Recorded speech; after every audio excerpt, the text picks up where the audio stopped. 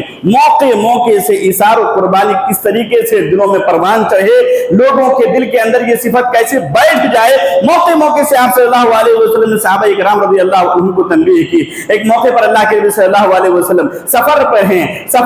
کچھ صحابی کے پاس سواری نہیں ہے۔ نبی محترم صلی اللہ علیہ وسلم کہتے ہیں من کان معه فضل ظہر فلیعد به علی من لا ظہر له، کہ جس کے پاس سواری ہے، ایک سے زائد سواری ہے، تو ایک سے زائد سواری کو ان لوگوں کے حوالے کر دے جن کے پاس سواری نہیں ہے۔ ومن کان له فضل من زاد، جس کے پاس زیادہ راہ ہے، یعنی سفر میں جانے کے لیے جو خرچے وغیرہ لے جاتے ہیں وہ زیادہ ہے، فلیعد به علی من لا زاد له، تو چاہیے کہ وہ اپنے اس بھائی کے حوالے کر دے جس کے پاس توشے سفر نہیں ہے۔ اللہ کے نبی صلی اللہ علیہ وسلم نے صحابہ کرام رضی اللہ عنہم کے اندر اس صفت کو پیدا کرنے کے لیے کہ لوگ ایثار و قربانی کے جذبے سے سرشار ہو جائیں، نبی محترم صلی اللہ علیہ وسلم کہتے ہیں سنو،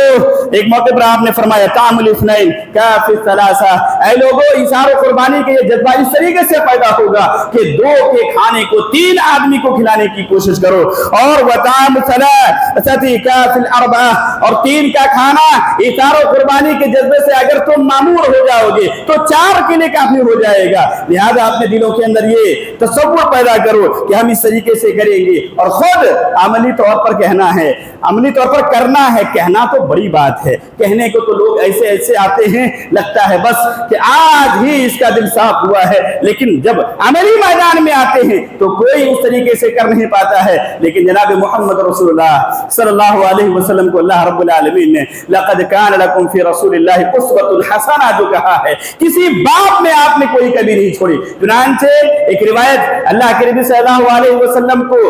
چادر کی ضرورت ہے، آپ جو تہبند برابر پہن رہے تھے اس کے اندر بوسیدہ پن کے صفات ظاہر ہونا شروع ہو گیا تھا، کمزور وہ کپڑا ہو گیا تھا۔ نبی محترم صلی اللہ علیہ وسلم کی اس حالت کو دیکھ کر ایک عورت نے خواہش کیا، ارادہ کیا کہ نبی کے لیے کچھ کیا جائے۔ انہوں نے اپنے ہاتھ سے چادر کو بنا، چادر بنائی، اور نبی کریم صلی اللہ علیہ وسلم کے پاس آتی ہیں اور کہتے ہیں اللہ کے نبی صلی اللہ علیہ وسلم اس چادر کو میں نے آپ کے لیے بنا ہوا ہے، لہذا آپ اس کو پہن لیں، لہذا آپ اس کو پہن لیجئے گا۔ جناب محمد رسول اللہ صلی اللہ علیہ وسلم کو ضرورت بھی تھی، آپ نے اس تحفے کو قبول کیا، اور تحفے کو قبول کرنے کے بعد گھر گئے، اس کو پہنا۔ پہننے کے بعد صحابہ کرام رضی اللہ عنہم کی مجلس میں آتے ہیں عبد الرحمن بن عوف رضی اللہ تعالیٰ عنہ، بعض روایت کے مطابق عبد الرحمن بن عوف ہے، اس روایت میں نہیں ہے، عبد الرحمن بن عوف رضی اللہ تعالیٰ عنہ نے اس چادر کی بڑی تعریف کی، کہا اللہ کے نبی صلی اللہ علیہ وسلم کتنا خوبصورت چادر ہے، بہت بہترین چادر ہے، اے نبی محترم صلی اللہ علیہ وسلم آپ اس چادر کو مجھے دے دیجیے، آپ اس چادر کو مجھے عطا کر دیں، مجھے آپ ہدیہ میں دے دیں۔ نبی محترم صلی اللہ علیہ وسلم سے جب کوئی مانگے آپ کسی کا سوال رد نہیں کیا کرتے تھے، نبی محترم گھر جاتے ہیں، اس چادر کو اتارتے ہیں، لپیٹ کر عزت و احترام کے ساتھ عبد الرحمن بن عوف کے ہاتھ میں رکھ دیتے ہیں اور کہتے ہیں اسے لے جائیے۔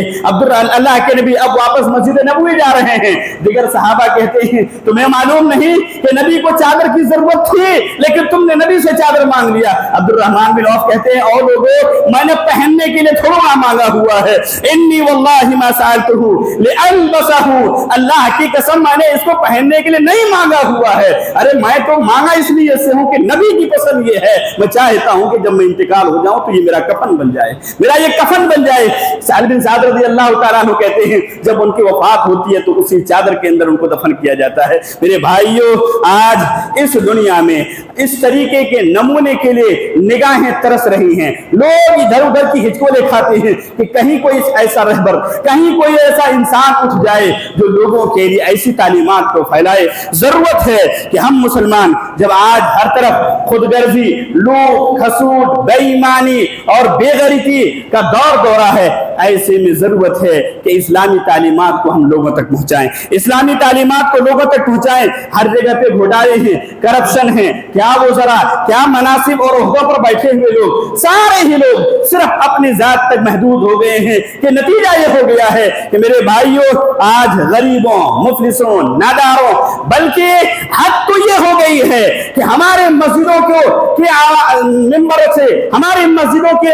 مائکوں سے صدائیں بلند کرنے والے مؤذنین، علماء، دعات اور